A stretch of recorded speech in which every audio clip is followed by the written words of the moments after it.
नमस्कार दोस्तों, आप सभी का स्वागत है आपके अपने YouTube channel air force exam paper में। दोस्तों, इस वीडियो में हम लोग एयरफोर्स बायो ग्रुप के लिए रागा के मार्क टेस्ट को यहाँ पर सॉल्व करेंगे। और दोस्तों यहाँ पर आपके लिए 30 प्रश्न रखे गए हैं, जैसा कि दोस्तों आपके एयरफोर्स बायो ग्रुप में पेपर में आते हैं। तो आप लोग इस पूरे मार्क टेस्ट को अच्छे तरीके से यहाँ पर सॉल्व करिएगा। और दोस्तों उसके बाद आप लोग कमेंट बॉक्स में बताइएगा कि आज आपने कितना स्कोर किया है।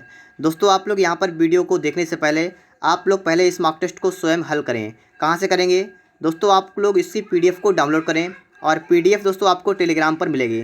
तो आप लोग पहले तो टेलीग्राम को ज्वाइन करें और टेलीग्राम से दोस्तों आप लोग पीडीएफ को निकाल कर पहले पीडीएफ को अपने आप हल करें।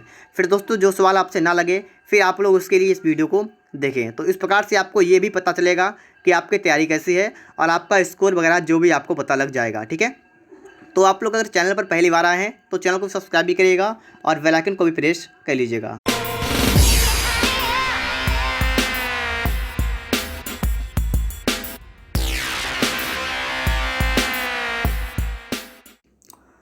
तो आज का मॉक टेस्ट स्टार्ट करते हैं और पहला सवाल यहाँ पर आपके लिए आ चुका है। मौलिक अधिकार किस देश के संविधान से लिया गया है? आपको यहाँ पर 4 ऑप्शन दिए गए हैं। संयुक्त राज्य अमेरिका से, रूस से, जर्मनी से या ऑस्ट्रेलिया से। और दोस्तों अगर आपने यहाँ पर चूज किया है ऑप्शन नंबर ए तो बिल्कुल आपका सही है। संयुक्त राज्य अमेरिका से मौलिक अधिकार को लिया गया है। ठीक है, इसके बाद दोस्तों आप बढ़ेंगे नेक्स्ट क्वेश्चन पर। प्रश्न नंबर 2 आपके लिए यहाँ पर आ चुका है।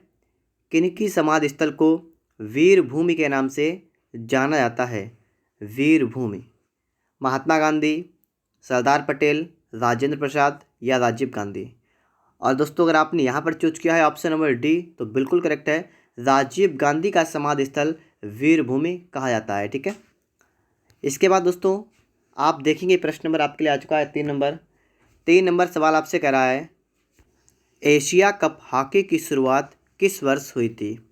और दोस्तों यहाँ पर 4 ऑप्शन दिए गए हैं, पढ़िएगा फटाफट से। 1962, 1975, 1980 या 1982। तो एशिया कप हॉकी की शुरुआत हुई थी 1982 में। ठीक है, तो आपका डी वाला करेक्ट आंसर होगा। ठीक है, 1982।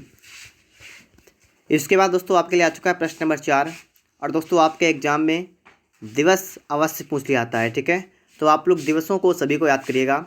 विश्व पृथ्वी दिवस कब मनाया जाता है? 22 अप्रैल, 5 जून, 20 जून या 10 नवंबर। और यहाँ पर दोस्तों आपका राइट आंसर होगा ऑप्शन नंबर ए वाला। ठीक है, 22 अप्रैल विश्व पृथ्वी दिवस मनाते हैं। ठीक है, इसके बाद दोस्तों आप देखेंगे यहाँ पर प्रश्न नंबर 5 देखिएगा। संविधान सभा की पहली बैठक किस वर्ष हुई थी? 9 दिसंबर 1945, 1946, 49 या 50 में। तो यहाँ पर दोस्तों आपका राइट आंसर है ऑप्शन नंबर बी वाला। 9 दिसंबर 1946 को संविधान सभा की पहली बैठक हुई थी।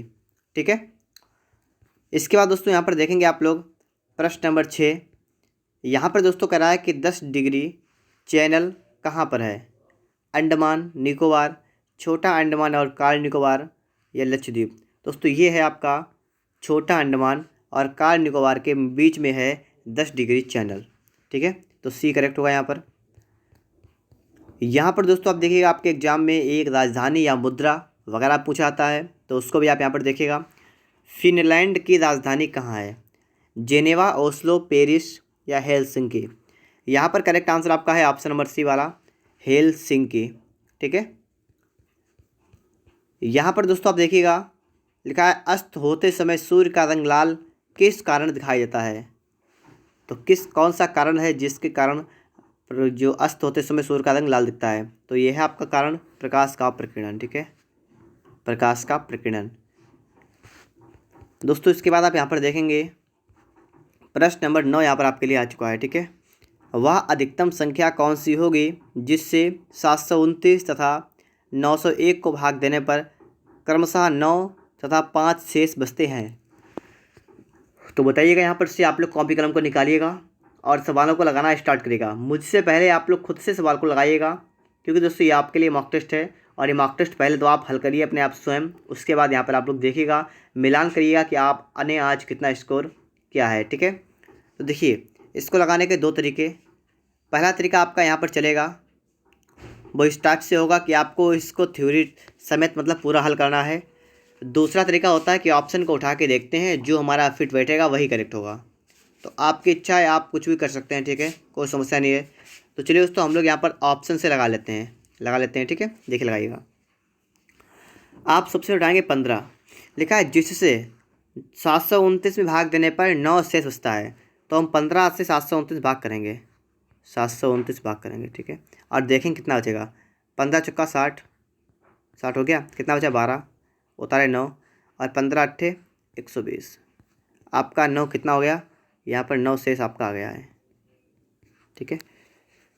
अब दोस्तों इसको उठाइएगा 16 को, 16 से भाग करिएगा जरा फटाफट जल्दी। तो देखिए 16 से भाग करेंगे 729 में, 16 3 48, 16 चौको 64, कितना बचा 12 से 4 गया 8, 9 उतारा, 16 पंचे 80। यहाँ पर भी आपका 9 बच गया है, यहाँ पर भी 9 बच गया है। चलिए 19 को देख लीजिएगा। लेकिन दोस्तों फ़ायदा क्या, मुझे 9 तो हमारा बच रहा है, ठीक है। अब हम क्या करेंगे, अब हम 901 में भाग करके देखेंगे, ठीक है। 901 में भी पहले 15 से भाग करेंगे, पहले 15 से भाग करेंगे 901 में। देखिए 901 में भाग करेंगे हम लोग 15 से करेंगे, ठीक है। तो 15 छक्का 90, कितना बचा 1 शेष। लेकिन यहाँ पर कितना था, यहाँ पर था आपका 5 शेष, 5। तो आपका पहला वाला गलत हो गया, ठीक है। 16 देखिए 16 से भाग करिएगा 901 में, 16 छक 96, 16 चौको 64, 16 पंचे 80, बचा कितना 10, उतारा 1, 16 छक 96, बचा कितना 5 शेष। अब दोस्तों यहाँ पर देखिए, यहाँ पर आपका 9 आ गया, यहाँ पर आपका 5 आ गया। आपसे बस सवाल कह रहा था कि 9 5 बचे, तो आपका ऑप्शन बी वाला करेक्ट आंसर होगा, ठीक है। तो ऑप्शन बी वाला दोस्तों आपका बिल्कुल यहाँ पर राइट आंसर हो जाएगा। बात को आपने अच्छी तरीके से यहाँ पर समझ लिया होगा। अगर आप चाहें तो इसको थ्योरी से लगा सकते हैं। तरीका क्या है वो मैं आपको बता देता हूँ यहाँ पर उसका भी, ठीक है। सबसे पहले आपको करना क्या है, जो आपकी संख्या रखी है 729 और कौन सी रखी है 901, इनको लिखना है। और जितने आपके शेष बचे हैं आपको उनको माइनस कर देना है, 9 इसमें 5 इसमें माइनस करिएगा, 896 आपका ये बचेगा, ये आपका बचेगा 720। अब दोस्तों आपको इन दोनों संख्याओं का निकाल देना है मासा, HCF निकाल दीजिएगा, वही आपका आंसर होगा, ठीक है। तो ये था आपका थ्योरी वाला मतलब। इसके बाद दोस्तों आप देखेंगे यहाँ पर प्रश्न नंबर 10 आपके लिए यहाँ पर आ चुका है। इस सवाल को भी आपको स्वयं लगाना है, तो स्वयं लगाने से पहले आप लोग वीडियो को रोकेंगे और फिर सवाल को लगाएंगे। देखिएगा, a + b 12, a × b 22, a² + b² का मान क्या होगा। हम लोग क्या करते हैं, हम लोग संख्या ढूंढते हैं कि a और b मतलब ऐसी दो संख्याएं मिल जाएं हमें जिनका योग 12 हो और गुणनफल 22 हो। लेकिन आप लोग हिसाब लगाइएगा क्या कि आपका कोई संख्या ऐसी है, अगर हम 22 के करें टुकड़े तो आपके होंगे 11 × 2, और 11 और 2 कितना होता है 13 या 12 है। तो ऐसा हमारा जो है यहाँ से नहीं बनेगा। तो इसके लिए दोस्तों हम क्या करेंगे, आइए समझते हैं। आपको नोट करना है दोस्तों, क्या लिखना है, a + b का होल स्क्वायर बराबर कितना 12 का स्क्वायर कर देंगे। बताइएगा, अगर दोनों तरफ हम स्क्वायर कर लें कोई समस्या नहीं होगी। यहाँ पर दोस्तों आप देखेंगे a² प्लस का आपका होगा b² प्लस का आपका होगा 2ab = कितना आपका हो जाएगा 144। कोई समस्या नहीं यहाँ पर है, ठीक है। आगे देखिए, आपको निकालना a² + b², तो आप इसको रोक लेंगे अब, ठीक है। आपका कितना बचा, आपका बचा a² प्लस का b², आपका यहाँ पर कितना बचेगा प्लस का 2 × ab का मान कितना है 22, यहाँ पर दोस्तों रखिए 22 बराबर 144। तो आपका यहाँ पर बना है a² प्लस का b² प्लस का कितना 44 बराबर 144। आपको निकालना है सिर्फ a² + b², तो आप क्या करेंगे 44 को उधर ले जाएंगे, तो ये आपका माइनस में चला आएगा, ठीक है। तो आपका बचेगा यहाँ पर कितना, सिर्फ 100 आपका दोस्तों बचेगा। दोस्तों 100 जो बचा आपका वही आपका राइट आंसर होगा। ऑप्शन नंबर डी वाला आपका दोस्तों बिल्कुल करेक्ट आंसर होगा, ठीक है, 100। इसके बाद दोस्तों आपको यहाँ पर देखना है, प्रश्न नंबर आपके लिए आ चुका है 11 नंबर, सवाल नंबर 11। देखिएगा, एक रेलगाड़ी हावड़ा से वनडेल तक की दूरी 20 किलोमीटर प्रति घंटा की चाल से तय करती है तथा वापसी में यहाँ 30 किलोमीटर प्रति घंटा की चाल से इस दूरी को तय करती है। संपूर्ण यात्रा में रेलगाड़ी की औसत चाल ज्ञात कीजिए। दोस्तों औसत चाल आपसे कहा गया है 20 किलोमीटर से जाती है और 30 से वापस आती है, ठीक है। मतलब 20 से जाती है और 30 से वापस आती है, तो 20 से गई और 30 से वापस आ गई। और बताना आपको है औसत चाल। दोस्तों जब भी ऐसा हो कि जाती आती है तो इसके लिए औसत चाल का आपका सूत्र क्या होगा, देखिएगा 2ab/a + b। इसको याद करिएगा। ए का मतलब आप रखिएगा जिससे गई थी वो चाल, और बी का मतलब जिस चाल से आई है। तो औसत इस प्रकार से निकल आता आपका है, फार्मूला आपके सामने लिखा हुआ है 2ab/a+b। तो चलिए देखते हैं यहाँ पर है 2 इंटू a का मान 20, b का मान 30/a+b, मतलब 20 30 कितना 50। इसको आपको करना है सॉल्व। 0 से आपका 0 कैंसिल हुआ, आपका बना है कितना 5 × 5 5 × 30। आपका कितना बना देखिएगा दोस्तों, 2 दूनी 4 4 × 24। तो आपका आंसर होगा यहाँ पर 24 किलोमीटर प्रति घंटा इसकी औसत चाल यहाँ पर हो जाएगी। ठीक है, तो सी वाला दोस्तों आपका यहाँ पर बिल्कुल राइट आंसर होगा, ऑप्शन नंबर सी वाला। दोस्तों इसके बाद आपको समझना है यहाँ पर प्रश्न नंबर आपके लिए आ चुका है 12 नंबर, मतलब 12 नंबर। तो देखिएगा सबसे पहले आपको यहाँ पर समझना है एक वृत्त के अंतर्गत एक वर्ग की भुजा a√2 इकाई है, वृत्त की परिधि की माप ज्ञात कीजिए। देखिएगा एक वृत्त के अंतर्गत एक वर्ग की भुजा a√2 इकाई है, वृत्त की परिधि ज्ञात कीजिए। देखिए वृत्त के अंतर्गत है एक वर्ग, तो एक वर्ग है इस टाइप से, और कहाँ पर ये वृत्त के अंदर मतलब इस प्रकार से आपका जो है इस प्रकार से है, और आपसे करा है कि एक वर्ग की भुजा है a√2 और इकाई है, और लिखा है वृत्त की परिधि ज्ञात कीजिए। ठीक है दोस्तों, यहाँ बात को समझिएगा। आपको वर्ग की भुजा देखिए, आपको ये नहीं पता है कि वृत्त की त्रिज्या क्या है, बताइएगा पता है नहीं पता है। तो आपको दोस्तों यहाँ सबसे पहले वृत्त की त्रिज्या निकालनी है। त्रिज्या निकाले दोस्तों क्या करेंगे हम लोग, इसका निकालेंगे विकर्ण। जो वर्ग का विकर्ण होगा वही वृत्त का व्यास होगा, है। ठीक है, तो देखिए ये भुजा कैसे निकालेंगे।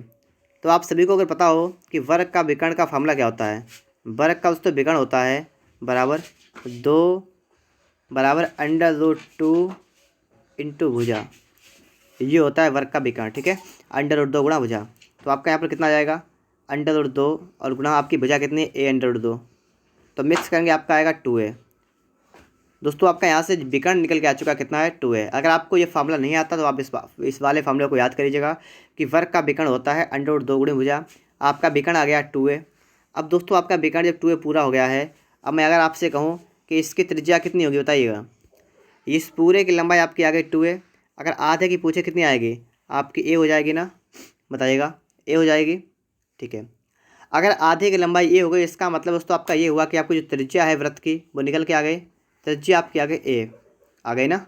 ठीक है, आपसे कहा वृत्त की परिधि याद कीजिए। परिधि क्या होता है 2πr, और r है a, तो आपका हो जाएगा 2πa। देखिए यहाँ पर देखिए आप लोग, तो आपका ऑप्शन नंबर यहाँ पर सी वाला दोस्तों बिल्कुल राइट आंसर होगा। ठीक है, ऑप्शन नंबर सी। दोस्तों इसके बाद आपको देखना है नेक्स्ट क्वेश्चन, क्वेश्चन नंबर 13। अगर आप लोग चैनल पर पहली बार आए हैं तो आप लोग चैनल को सब्सक्राइब भी करिएगा और इस वीडियो को ज़्यादा से ज़्यादा दोस्तों के पास शेयर भी कर दीजिएगा। यहाँ पर दोस्तों आप देखेंगे √3 tan थीटा बराबर 3 sin थीटा हो, तो अब sin square theta minus cos square theta का मान क्या होगा, तो समझिएगा यहाँ पर। ठीक है, देखिए √3 आपका लिखा हुआ था, मैं इसको थोड़ा नोट करूँगा। ठीक है, यहाँ से हो सकता है थीटा का मान निकल आए, तो देखेंगे थोड़ा हम करके।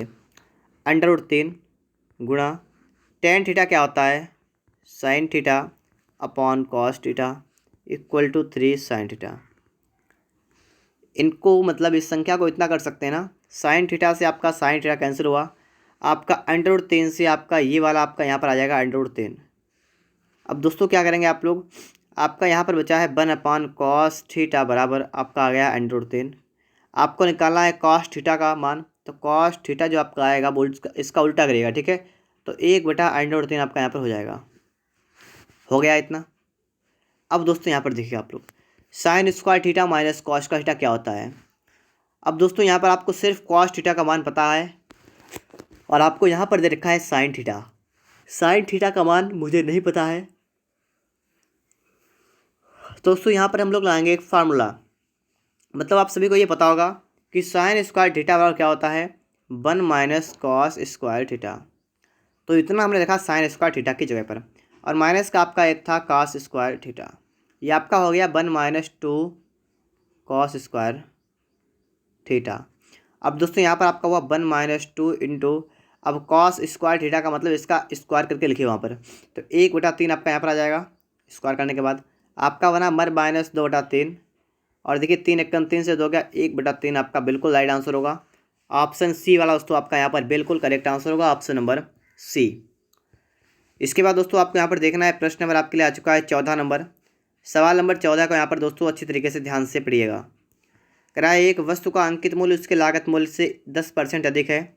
इस वस्तु के अंकित मूल्य पर 10% की छूट दी जाती है, तब इस प्रकार के विक्रय से विक्रेता को होता है। देखिए, एक वस्तु का अंकित मूल्य उसके लागत मूल्य से 10% अधिक है। अंकित मूल्य लागत मूल्य से, लागत मूल्य होता है दोस्तों CP और अंकित मूल्य होता है MP। लागत मूल्य माने होता है कॉस्ट प्राइस, अंकित मूल्य मतलब होता है मार्क प्राइस। आपसे कहा अंकित मूल्य जो है ये उसके लागत मूल्य से 10% ज़्यादा है। अगर इसका लागत मूल्य 100 है तो अंकित मूल्य 10 ज़्यादा है, मतलब 110 है। इतनी बात मैंने पढ़ ली है और यहाँ से CP और SP यहाँ पर मैंने निकाल दिया है। ठीक है, आगे देखिए, इस वस्तु के अंकित मूल्य पर 10% की छूट दी जाती है। देखिए 10% की छूट किस पर? अंकित मूल्य पर। देखिएगा अंकित मूल्य है कितना? 110, तो 110 पर 10% की छूट मतलब 10/100 की छूट, तो छूट कितने की हो गई? 11 की। तो 11 की क्या हो गई दोस्तों? छूट। जब छूट 11 की यहाँ पर हो गई तो आप अगर यहाँ से चाहें तो SP निकाल सकते हैं। क्या होता है ये आपका होता है मार्क प्राइस 110 माइनस का आपका छूट 11, तो आपका यहाँ पर SP जो है वो कितना हो गया है? 99। SP आपने यहाँ पर निकाल दिया है ना। आपसे कहा इस प्रकार के क्रय विक्रय से विक्रेता को क्या होता है। अब दोस्तों इस प्रकार से बात समझिए थोड़ी, ठीक है, थोड़ी सी बात अगर आप समझ के सवाल लगा लेंगे। आपका क्रय मूल्य कितना है? 100, आपका विक्रय मूल्य 99। आप यहाँ पर देख सकते हैं कि 100 की चीज़ और अगर हम 99 में बेचेंगे तो हमें यहाँ पर क्या होगा? हमें 1 की हानि होगी, 1 की हानि होगी। आपसे कहा विक्रय से विक्रेता को क्या होता है, तो विक्रेता को हानि होती है 1 की। देखिए ना तो लाभ ना तो हानि, गलत हो गया। अब दोस्तों 1 की होती है, परसेंट में निकाल दीजिए। तो देखिए 100 पर 1 की हानि, तो 100 पर जो भी होता है वो परसेंट में ही आपका आंसर यहाँ पर निकल के आ जाएगा। ठीक है, अगर आपका क्रय मूल्य 100 है तो आप निश्चिंत रहिए बिल्कुल यहाँ से, ठीक है, कि आपकी जो हानि आएगी वो 100% पर ही आएगी। तो 1 की हानि मतलब 1% की हानि, तो मतलब आपका ऑप्शन नंबर D वाला करेक्ट होगा यहाँ पर। ठीक है दोस्तों, इसके बाद आपको समझना है प्रश्न नंबर 15। टाइम एंड वर्क से आपके लिए यहाँ पर प्रश्न आ चुका है और यहाँ पर आपको समझना है कि आपका ये सवाल कैसे लगेगा। तो आइए देखते हैं। यहाँ पर 15 आदमी 1/3 कार्य को 7 दिन में समाप्त कर लेते हैं। तो आपसे पूछा गया है इस कार्य को 5 दिनों में समाप्त करने के लिए कितने और अधिक आदमियों की आवश्यकता होगी। देखिए 1/3 कार्य को पहले हमें समझना है कितना है? 1/3 कार्य, इसका मतलब दोस्तों टोटल कार्य कितना है? 3। ये टोटल वर्क आपका है 3। ठीक है, और जिसमें से एक काम करते हैं कितने लोग? 15 आदमी 7 दिन में। बात कुछ आपके सामने आ रही है? ठीक है, क्योंकि बहुत से बच्चे इसमें गलती कर लेंगे, इसलिए मैंने आपको यहाँ पर अलग समझा दिया कि 1/3 कार्य का मतलब कार्य का एक हिस्सा और टोटल कितना? 3 में से कार्य का एक हिस्सा। अब यहाँ पर समझिए, लिखा यदि 15 आदमी 1/3 कार्य को 7 दिन में समाप्त कर लेते हैं। देखिए 15 आदमी है, लिखेंगे 15 आदमी है, ठीक, 15 गुणा, क्योंकि M1D1 अपान W1 बराबर M2D2 अपान WT होता है फार्मूला। तो 15 आदमी हैं 7 दिन में और क्या करते हैं? 3 काम में से एक काम कर देते हैं। ये बात समझिए। ठीक है, अब बराबर लिखा है तब इसी कार्य को मतलब जो कार्य आपका था, अब कार्य कितना था? जितना कार्य हो उसको बटे में लिखेंगे। यहाँ पर सभी गलती करते हैं, ठीक है, क्योंकि आपसे कहा गया है तब इसी कार्य को। अब लोग कहते हैं कार्य यहाँ पर रखेंगे कौन सा? यहाँ पर 1 रखेंगे कि 3 रखेंगे कि या बचा हुआ 2 रखेंगे? तो बात समझिए, जब सवाल कह रहा है इसी कार्य को, इसका मतलब ये जो कार्य आपका है TW टोटल वर्क जो आपका है उसको, ठीक है, इसी कार्य को मतलब उसको, जो आपका कार्य है इसको आपको कह रहा है कि 15 दिनों में समाप्त करने के लिए, 5 दिनों में समाप्त करने के लिए कितने और अधिक आदमी की आवश्यकता होगी। आदमी पहले कितने थे? 15 थे, और आपसे कहा गया 15 में कितने और आदमियों की आवश्यकता होगी। सवाल आपका इस प्रकार से यहाँ पर लगेगा। अब इसको हल करिएगा। आपका दोस्तों यहाँ पर देखिए क्या होगा, आपका यहाँ पर 5 से कटेगा तो यहाँ जाएगा, तो आपका हो गया 21 गुणा 3 बराबर 15 प्लस का A, तो 63 बराबर 15 प्लस A, और आप 63 15 माइनस करिएगा, 13 से 5 गया 8 4 48 आपका आ गया A। ठीक है, तो A आ गया आपका 48। C आपका दोस्तों बिल्कुल राइट आंसर होगा। ठीक है, आदमियों की कितने अधिक आदमियों की आवश्यकता होगी? 48 की। दोस्तों अब आपका यहाँ पर पोर्शन आ चुका है रीजनिंग का। रीजनिंग में दोस्तों आपको यहाँ पर सवाल को लगाना है, ठीक है, और समझना है। यहाँ पर देखिए पहला सवाल आपके सामने 9143 9963 6731, और आगे दोस्तों आपको यहाँ बता देना है कि आगे आपका यहाँ पर क्या आ जाएगा। तो देखिए जब भी दोस्तों आपकी संख्याएँ बड़ी बड़ी हों तो आप समझ जाइएगा वहाँ पर लॉजिक वॉजिक कुछ नहीं लगेगा। वहाँ पर सीधे आपको एक बार आप ट्राई जरूर मारिएगा, आप एक बार इन सबको जोड़िएगा जरूर। 9 1 10 4 14 3 17 मैंने सीधे क्या किया, जोड़ दिया। ठीक है, मैंने देखा कि 9 के बाद 1 कैसे आया, ये कुछ नहीं मैंने देखा, सीधे जोड़ा है मैंने। यहाँ पर आप दोस्तों देखेंगे 9 9 18 और 6 24 3 27 27 यहाँ पर योग हो रहा। यहाँ पर देखिएगा 7 6 13 3 16 17 यहाँ पर हो रहा। आपके एक बात समझ में आ रही होगी कि यहाँ पर जो भी आएगी संख्या उसका योग 27 होगा। ठीक है, देखिए रीजनिंग में आपका लॉजिक कुछ भी ले सकता है। ठीक है, लॉजिक कोई सा भी लगता है, ऐसा नहीं है कि आप कहेंगे ये नहीं हो सकता है, कैसा भी हो सकता है। ठीक है, ये बात को आपको ध्यान रखना है। पहले वाले को उठाइएगा और जोड़िएगा, क्या इसका 27 होगा? 3 1 4 6 10 18 नहीं होगा। 5 6 11 11 और 6 17 और 6 22 23 ये नहीं होगा। 8 9 17 17 6 17 और 10 27 तो बिल्कुल करेक्ट आपका है। 27 यहाँ पर हो गया है आपका। यहाँ पर दोस्तों सी वाला दोस्तों बिल्कुल आपका करेक्ट आंसर हो चुका है। इसके बाद दोस्तों आपको यहाँ पर देखना है प्रश्न नंबर 17 को। यहाँ पर दोस्तों आपसे कह रहा है कि विषम कौन सा है, बुध शुक्र पृथ्वी या चंद्रमा? विषम कौन सा है? सोचिएगा थोड़ी देर के लिए कि बुध हो सकता है या पृथ्वी या शुक्र या चंद्रमा। तो इसका राइट आंसर होगा ऑप्शन नंबर डी वाला, चंद्रमा। क्यों? क्योंकि दोस्तों बुध शुक्र पृथ्वी ये तीनों ग्रह हैं, लेकिन चंद्रमा जो है ये पृथ्वी का उपग्रह है। ठीक है, इसलिए डी वाला करेक्ट आंसर यहाँ पर हो जाएगा। दोस्तों यहाँ पर आप देखेंगे प्रश्न नंबर 18, दीपक के एक भाई का नाम आदित्य है। दीपक कुलदीप का बेटा है, बंटी कुलदीप के पिता हैं। आदित्य बंटी से किस प्रकार संबंधित है? दीपक के एक भाई का नाम आदित्य है।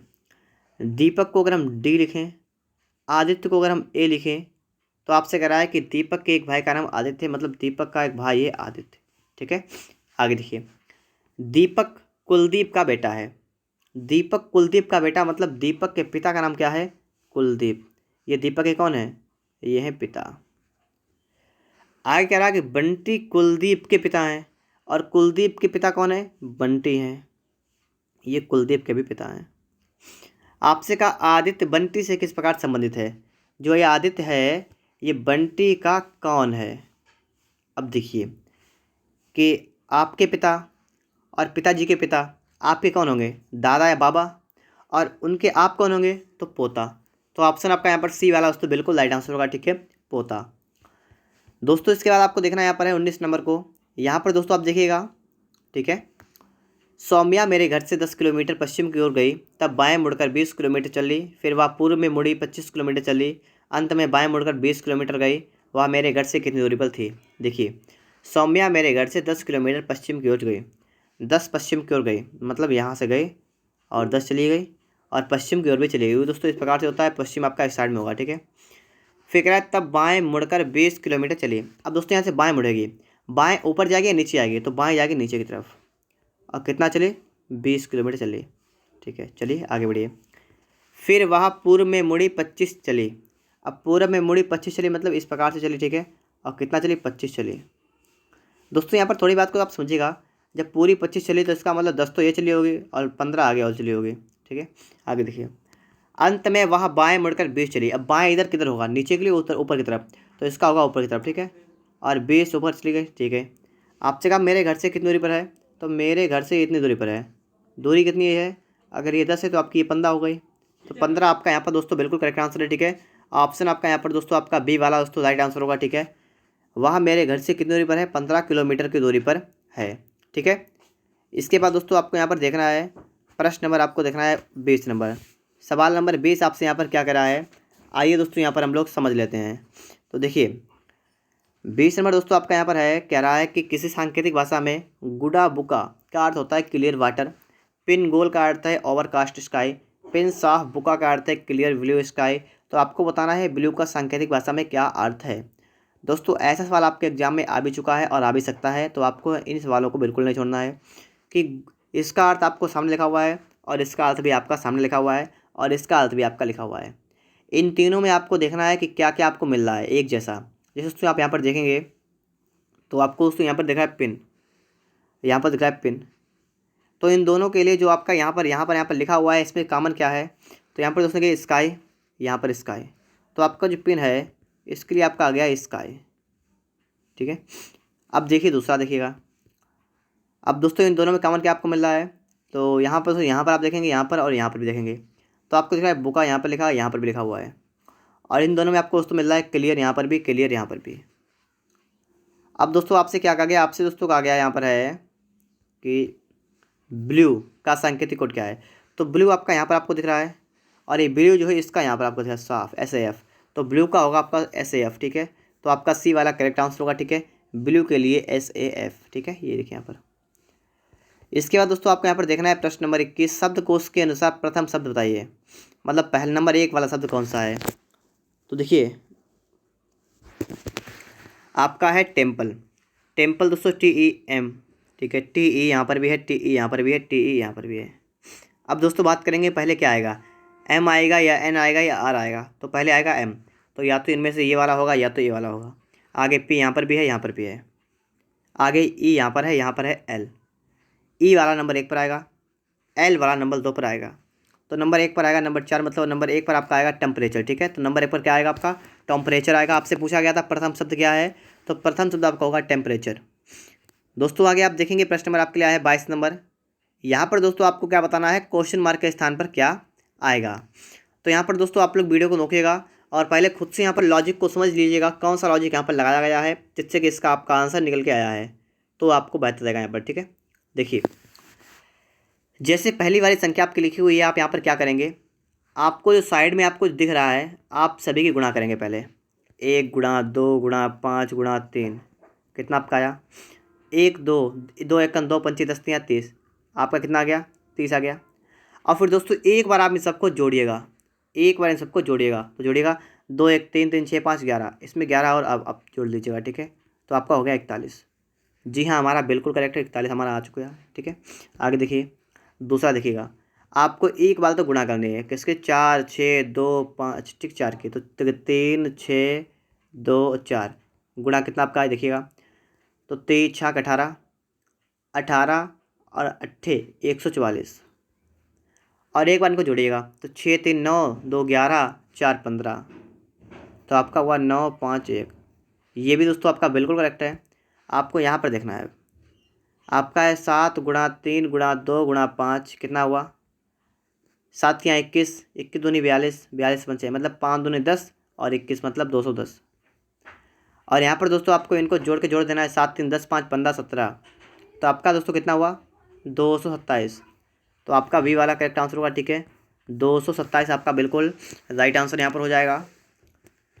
इसके बाद दोस्तों आपको यहाँ पर देखना है प्रश्न नंबर 23, ठीक है। यहाँ पर आप देखिएगा, और दोस्तों इस सवाल को आप लोग अपने आप भी लगा सकते हैं। तो इस सवाल को दोस्तों आप लोग फटाफट सॉल्व करिएगा। सॉल्व करने के बाद दोस्तों आप लोग इसका आंसर में कमेंट बॉक्स में बताएंगे इसका राइट आंसर क्या होगा। और दोस्तों अभी 2-3 सवाल और हैं जो दोस्तों आपके लिए यहाँ पर आपको दिए आएंगे, आपको खुद सॉल्व करने हैं और उनका आंसर हमें कमेंट बॉक्स में बताना है, ठीक है। तो आगे दोस्तों यहाँ पर देखेंगे, और दोस्तों आप नंबर जो डाल देगा, ठीक है, कि प्रश्न नंबर 23 का आंसर क्या होगा। दिन में कितनी बार घड़ी की सुइयाँ सीधी होती हैं। देखिए घड़ी की सुइयाँ कितनी बार सीधी होती हैं। सीधी का मतलब क्या होता है, घड़ी की सुई मतलब मान लीजिए एक इधर है तो इसके विपरीत एक इधर है, ठीक है, इस प्रकार से सीधी होती हैं। या आपसे यहाँ पर कहा जाए कि दिन में कितनी बार घड़ी की सुइयाँ एक दूसरे पर होती हैं, ठीक है। एक दूसरे मतलब होता है कि एक सुई ये है इसके ऊपर एक सुई दूसरी आ गई, इस प्रकार से। तो चाहे आपसे इस प्रकार से कहे, चाहे आपसे इस प्रकार से कहे, ठीक है, चाहे कि एक दूसरे के ऊपर कितनी बार होंगी, चाहे आपसे कहे एक दूसरे के विपरीत कितनी बार होंगी, चाहे कहे सीधी कितनी बार होंगी। दोस्तों होता क्या है कि 12 घंटे में 11 बार जो होती हैं ये सीधी भी होती हैं और इतने ऊपर इसके ऊपर भी होती हैं, ठीक है। तो 11 बार, तो आपके एक दिन में 24 घंटे होते हैं। तो 24 घंटे में अगर देखें हम लोग तो 22 बार हमारा निकल के यहाँ पर आएगा। तो ऑप्शन नंबर आपका यहाँ पर ए वाला करेक्ट आंसर होगा, ठीक है, 22 बार। दोस्तों यहाँ पर आप देखेंगे प्रश्न नंबर 25 आपके यहाँ पर आ चुका है, ठीक है। 25 सवाल देखिए यहाँ पर, एक विशिष्ट भाषा में ग्रेवियस मतलब GRAVYS का DUJVVWY लिखा जाता है, तो और लिखा है BUTLTS को WXCVW लिखा जाता है। तो इस भाषा में स्प्रेड को कैसे लिखेंगे। देखिए इसका अर्थ क्या है ये लिखा हुआ है, नोट करते हैं, GRAVYS, और इसका अर्थ क्या है DUJVVY। यहाँ पर दोस्तों आपको समझना है यहाँ पर कौन सा आपका लॉजिक लगा हुआ है जिससे कि आपका यहाँ पर आंसर निकल के आया है, ठीक है। तो देखिएगा तो पहले तो आप लोग इस वीडियो को रोकिएगा और पहले खुद से सोचिएगा, ठीक है, क्योंकि सवाल थोड़ा अच्छा है इसलिए आपको पहले देखना है खुद से अपने आप। तो देखिए आपको इसमें इस प्रकार से चलना पड़ेगा, इस प्रकार से। जैसे आपका ए था, ए में अगर आपने 3 जोड़े कितना आपका हो गया, डी हो गया। आर होता है 18 पर, ये होता है 21 पर, 3 यहाँ पर जोड़े, और जी जे मतलब 7 3 10, तो यहाँ पर भी 3, प्रत्येक में 3 आपका यहाँ जोड़ा गया है। इसी प्रकार दोस्तों आप यहाँ पर देखेंगे वी से वाई पर आए तो बी होता है 22 पर, बाई 25 3 जोड़ा, यहाँ पर भी 3, यहाँ पर भी 3 जोड़ा है, ठीक है। तो सबके दोस्तों आपका क्या लॉजिक बना, यहाँ पर 3 जोड़ा है। अब आप दोस्तों यहाँ पर आपका दूसरा दे रखा है, दूसरे में भी दोस्तों आप याद रखिएगा लॉजिक आपका यही लगेगा। तो मैं इसको नहीं लिखूँगा, डायरेक्ट में लिखूँगा इसको, ठीक है, कि आपका है SPREAD, ठीक है, आपका ये लिखा हुआ है। और दोस्तों आपको करना क्या, आपको इस प्रकार से आपको जाना है और 3 को दोस्तों आपको यहाँ पर भी जोड़ना है इस प्रकार से आपको, और 3 को दोस्तों आपको यहाँ पर भी जोड़ देना है, ठीक है। तो देखिए दोस्तों यहाँ पर आपका क्या बनेगा, आर होता है 18 पर और आर में 3 जोड़ेंगे आपका क्या आएगा, यू आएगा, ठीक है, यू। फिर पी होता है 16 पर, 16 3 19, 19 पे आपका क्या आएगा, एस आएगा, और एस प्लस 3, 19 3 कितना होता है 22, और 22 पर दोस्तों क्या आएगा, बी। तो यू एस वी आपका दोस्तों बिल्कुल राइट आंसर होगा, ठीक है। ऑप्शन नंबर दोस्तों आपका यहाँ पर डी वाला दोस्तों आपका बिल्कुल करेक्ट आंसर होगा, ठीक है, ऑप्शन नंबर डी वाला। इसके बाद दोस्तों आपको समझना है प्रश्न नंबर 26। यहाँ पर दोस्तों आप लोग समझिएगा, ठीक है, वीडियो को रोकिएगा पहले और पहले यहाँ पर देखिएगा कि इसके लिए क्या आंसर आपका हो सकता है, और फिर आप यहाँ पर देखिए, ठीक है। तो चलिए देखते हैं यहाँ पर हम लोग कि पहला आपका यहाँ पर इस प्रकार से है आपका, ठीक है, इस प्रकार से, दूसरा आपका इस प्रकार से है, तीसरा आपका इस प्रकार से है, चौथा आपका इस प्रकार से होगा। तो इस प्रकार से आपका ऊपर के लिए होगा, ठीक है। तो ऊपर के लिए मतलब आपका ए नहीं हो सकता है, आपका डी नहीं हो सकता है, आपके 2 कट गए, 2 बचे हैं। फिर दोस्तों यहाँ पर एक दूसरा लॉजिक भी देखिएगा आप लोग, यहाँ पर जो आपका गोला है इस गोले को हमें देखना है, ये जो आपका गोला इस प्रकार से बना हुआ है, ठीक है, थोड़ा बड़ा कर लिया मैंने, इसके अगर हम 4 टुकड़े कर लें तो पहले वाले टुकड़े में आपका ये वाला पॉइंट ब्लैक है, ठीक है, दूसरे वाले में आपका ये वाला पॉइंट ब्लैक है, ठीक है, तीसरे वाले में आपका ये वाला पॉइंट ब्लैक है, तो चौथे वाले में आपका कौन सा होगा, ये वाला। तो ये वाला पॉइंट ब्लैक किस में है, ऑप्शन बी में। तो बी वाला दोस्तों आपका यहाँ पर बिल्कुल करेक्ट आंसर होगा, ठीक है, ऑप्शन नंबर बी वाला दोस्तों आपका बिल्कुल राइट आंसर यहाँ पर हो जाएगा। दोस्तों आप यहाँ पर देखेंगे प्रश्न नंबर आपके लिए आ चुका है 27 नंबर। यहाँ पर आप देखेंगे दोस्तों आपके जो 2 आकृतियाँ हैं इनसे मिलकर आपकी ये आकृति बनी है। इसी प्रकार दोस्तों आपको बताना है कि यहाँ पर इन दोनों से मिलकर क्या बनेगा, ठीक है, ये आपका यहाँ पर बताना है। तो देखिए जब दोस्तों आप देखेंगे, जब अगर हम दोनों को ऐड कर दें, जोड़ लें, तो आपकी ये वाली आकृति निकल के आ जाएगी, देखिएगा, देख सकते हैं आप लोग यहाँ पर, अच्छी तरीके से देखिएगा, आप लोग समझ जाएंगे। तो आपको इन दोनों को जोड़ना है और देखना यहाँ पर है, तो दोनों उपस्थित होना चाहिए। ऐसी कौन सी आकृति जिसमें दोनों हों, पहली बार देखो यहाँ पर, देखिए यहाँ पर ये वाला कहाँ से आ गया, गलत हो गया। दूसरी बार दोस्तों अगर आप देखेंगे तो यहाँ पर देखिए आप लोग, तो आपके दोस्तों गोला यहाँ पर है बिल्कुल सही है, और तीसरी वाले में गोले चेंज हो गए, ये गलत हो गया, चौथे में है ही नहीं, ये भी गलत हो गया। तो आपका बी वाला करेक्ट आंसर होगा, ठीक है, बी वाला करेक्ट होगा। यहाँ पर दोस्तों आप देखिएगा आपका मिरर इमेज आ चुका है, आपसे कहा गया कि अगर यहाँ पर रखें हम दर्पण तो आपका हम यहाँ पर कैसे दिखेगा, ठीक है। तो देखिए यहाँ पर दोस्तों आपको देखना है, ठीक है, तो आपका ये वाला ऊपर है तो ये नीचे आएगा, तो आपका यहाँ पर सी नहीं हो सकता है क्योंकि यहाँ ऊपर है, नहीं हो सकता है। अब बात करेंगे कि इनमें से कौन सा होगा, ठीक है। तो देखिए तो आपको यहाँ पर दोस्तों देखना कौन सा है, यहाँ पर दोस्तों आपको देख लेना है पहले तो ऊपर वाला। देखिए ऊपर वाला जब आपका नीचे आएगा तो आपका ये वाला इस प्रकार से घूम जाएगा, इस प्रकार से हो जाएगा, ठीक है, इस प्रकार से हो जाएगा, इस प्रकार से।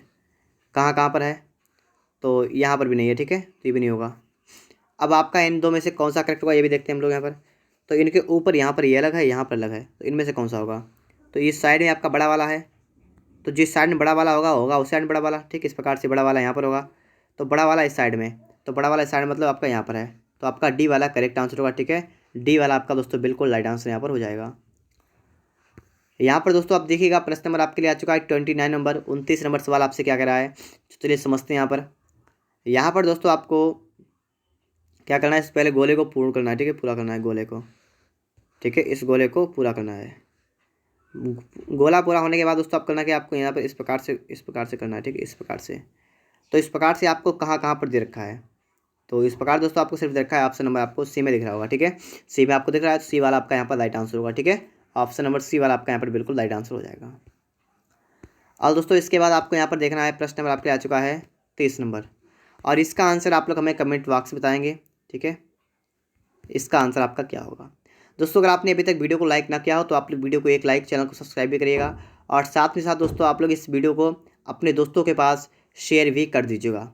तो मिलते हैं नेक्स्ट वीडियो में।